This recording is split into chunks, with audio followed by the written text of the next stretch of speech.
नमस्कार, मैं हूं कुमार गजेंद्र। जनपद ऑन द स्पॉट में आपका स्वागत है। हमारे एक दूसरे social media platform podcast with Kumar Gajendra में भी आपका स्वागत है।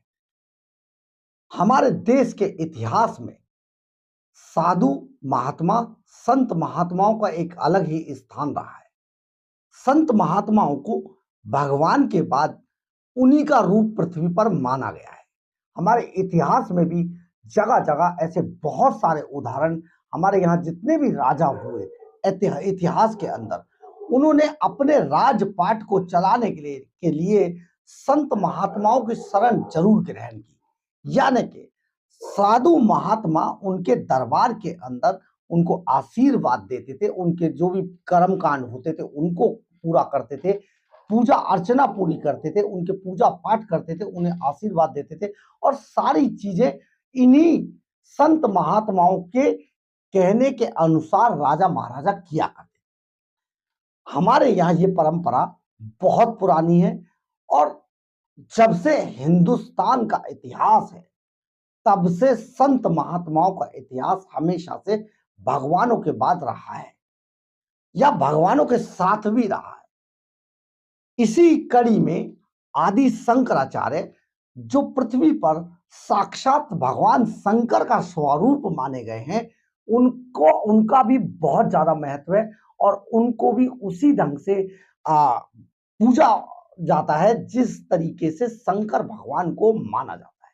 इसी बात को लेके आदि शंकराचार्य जयंती महोत्सव का आयोजन एनडीएमसी कन्वेंशन सेंटर में पिछले दिनों किया गया। बहुत बड़ी बात है। इसके जो आयोजक समिति में थे वो आदि शंकराचार्य जन सेवा ट्रस्ट और अखिल भारतीय संत समिति ने इसे मिलकर कराया था, जिसके आयोजकों में दीपक गुप्ता, संयोजक आचार्य सुवेश शर्मन जी और संजय गौतम जी थे, जिन्होंने मिलकर इस पूरे प्रोग्राम का आयोजन किया और बहुत घनी जनसंख्या इस हॉल के अंदर देखने को मिली, जैसा कि अभी तक सोचा नहीं जाता है। बहुत सारे प्रोग्राम वहां पर होते हैं लेकिन कभी ऐसा नहीं हुआ जहां पर के पूरे हॉल के अंदर बैठने की सीटिंग भी नहीं मिली और बीच बीच में जब संत महात्मा बोल रहे थे बहुत नारेबाजी वहां पर होती रही। इसके अंदर पूरे देश से जो संत महात्मा शामिल होने आए, ये भी अपने आप में शायद दिल्ली के अंदर ये बहुत बड़ा ऐसा मामला था, जिनमें निज स्वरूपानंद दाती महाराज, जो शनिधाम है, आपने देखा हो तो फतेहपुर बेरी के अंदर जो शनिधाम है, उनके दाती महाराज शामिल हुए।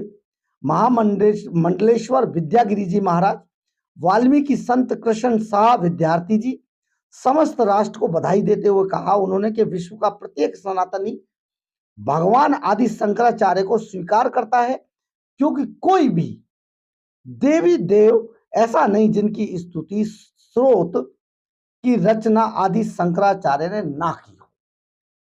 अब ये सारा माहौल एकदम इस तरीके का हो गया। वहां पर जब जय श्री राम के नारे लगते थे तो पूरा हॉल गूंजने लगा। आइए एक बार एक झलक देखते हैं किस तरीके से पूरे प्रोग्राम का ये आयोजन किया गया। आदि शंकराचार्य की जयंती महोत्सव दिल्ली के एनडीएमसी कन्वेंशन सेंटर में बड़े उत्साह के साथ मनाया गया, जिसमें साधु संत पहुंचे। आदि शंकराचार्य जयंती हरिधाम सनातन सेवा ट्रस्ट व अन्य हिंदू संगठनों के सहयोग के द्वारा आयोजित किया गया। आयोजक दीपक गुप्ता, सहयोजक आचार्य सुमेश शर्मा द्वारा आए सभी अतिथियों को सम्मानित किया गया।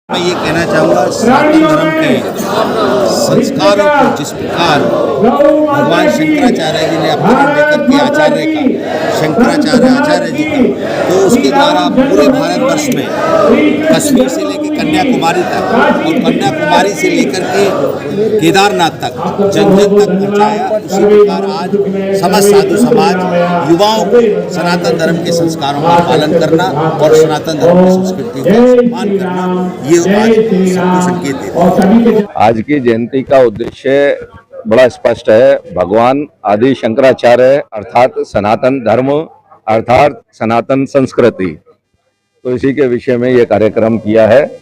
भगवान आदि शंकराचार्य का स्मरण करते हुए अपने सनातन धर्म और सनातन संस्कृति के मार्ग पे चलते हुए लोगों को जागृत करना, क्योंकि आजकल आप देख रहे हैं कि बड़े नकली जनेऊधारी आ गए हैं मार्केट के अंदर, और ऐसे लोग आ गए हैं जो धर्म को बांट रहे हैं। तो इस प्रकार के आयोजन हिंदुओं को एकत्रित करने के लिए अति आवश्यक है। तो ये जो कार्यक्रम है, इसके बाद कितनी जागरूकता आएगी हिंदुओं के बीच? आप लोग क्या मंशा से इस कार्यक्रम को रखे हैं?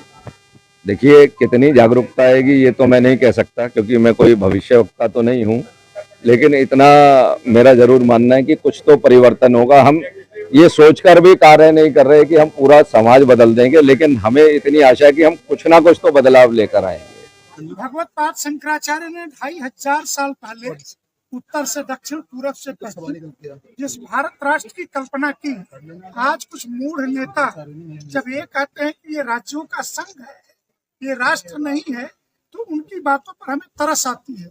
इसलिए भगवत पाद शंकराचार्य की जयंती पे इस बात को कि यह राष्ट्र था, है और आगे भी रहेगा, इस पर कोई फर्क नहीं पड़ेगा। आपने देखा होगा किस तरीके से पूरा कन्वेंशन सेंटर भरा हुआ था, नारेबाजी लगातार हो रही थी, साधु महात्मा अपने अपने विचार रख रहे थे। सबसे बड़ी बात आपको बताते हैं, जिस भव्य राम मंदिर को लोग केवल धार्मिकता का एक स्थल समझकर बात करते हैं, देश के अंदर ऐसे बहुत सारे मत के लोग भी हैं जो राम मंदिर पर उंगली उठाने से बाज नहीं आते। वहीं पर जो संत जितेंद्र आदि महाराज ने जिस तरीके से वहां अपनी बात बताई, या दाती महाराज जो कि इतनी कन्याओं के पालन पोषण, उनके वैवाहिक कार्यक्रम करने के अलावा गौशाला चलाते हैं, बहुत सारे काम करते हैं, शनि धाम वाले जो दाती महाराज हैं। उसके बाद जितेंद्र जी महाराज ने जिस तरीके से बताया कि आज राम मंदिर देश का सबसे बड़ा इकोनॉमिकली हब बन चुका है। इतना रेवेन्यू और इतना टूरिस्ट अयोध्या में है आजकल, आप जिसके बारे में सोच नहीं सकते। जो कभी रामलला जिस टाइम पे टेंट के अंदर रहा करते थे, वहां पर मात्र कुछ हजार लोग सालाना जाया करते थे, आज वहां प्रतिदिन लाखों की तादाद में लोग पहुंच रहे हैं। इसी तरीके से उज्जैन में, महाकाल में जो एक धार्मिकता इस सरकार यानी कि प्रधानमंत्री नरेंद्र मोदी के कार्यकाल में जो लोगों के अंदर आई है, और जिस तरीके से धार्मिक स्थलों को दोबारा से तैयार करके सैलानियों के लिए खोला गया है, भक्तों के लिए खोला गया है, ये अपने आप में बहुत चमत्कार है। आज अरबों रुपए का रेवेन्यू जो अयोध्या के द्वारा देश को मिल रहा है, ये अपने आप में बड़ा रिकॉर्ड है। और जो इकोनॉमिकली पूरी दुनिया के अंदर देश को ले जाने का जो वादा प्रधानमंत्री नरेंद्र मोदी की सरकार करती है, शायद वो इस तरीके से ही पूरा होने वाला है। इस पूरे कार्यक्रम के अंदर जिस तरीके से वहां पर और लोग उपस्थित हुए, उनमें हमारी मंदिर देव आधारित अर्थव्यवस्था है। इस पावन पुनित अवसर पर देश के विभिन्न क्षेत्रों से पधारे विशिष्ट संतों, आचार्य, विद्वानों, बुद्धिजीवियों, नागरिकों, लेखक, पत्रकारों ने अपनी गरिमा में उपस्थिति से कार्यक्रम को शोभान्वित किया।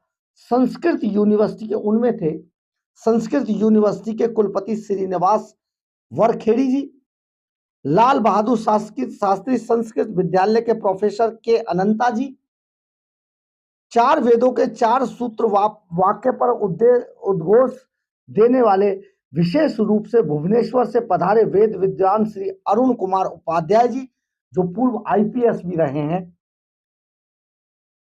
ईसा पूर्व आदि शंकराचार्य जी के जन्म को ईसा से पूर्व हुआ, इस पर अपने प्रामाणिक शोध को प्रकट किया, जिन्होंने इसके अलावा कार्यक्रम के विशिष्ट अतिथियों में माननीय दिनेश चंद्र जी, अखिल भारतीय संरक्षक विश्व हिंदू परिषद ने अपने वक्तव्य में बताया कि आदि शंकराचार्य भगवान ने सनातन धर्म की पुनर्स्थापना हेतु आधारभूत कार्य किया है। द्वैत अद्वैत को ब्रह्म एक है, अहम ब्रह्ममि पर विचार प्रकट किया और शंकराचार्य सगुण साकार के सिद्धांत पर अपना विचार रखे। ये एक बहुत ही साधु महात्माओं का बहुत बड़ा प्रोग्राम था, जिसमें सचमुच हमारे भारत की जो ऐतिहासिक झलक थी वो देखने को मिली। बहरहाल, अगर आपको हमारी ये खबर, हमारा ये सारा प्रोग्राम पसंद आया हो तो आप इसे लाइक, सब्सक्राइब और शेयर जरूर करें। कमेंट्स बॉक्स में अपनी राय जरूर लिखें, इससे हमें बहुत बहुत बहुत ऊर्जा मिलती है। जय हिंद, जय भारत।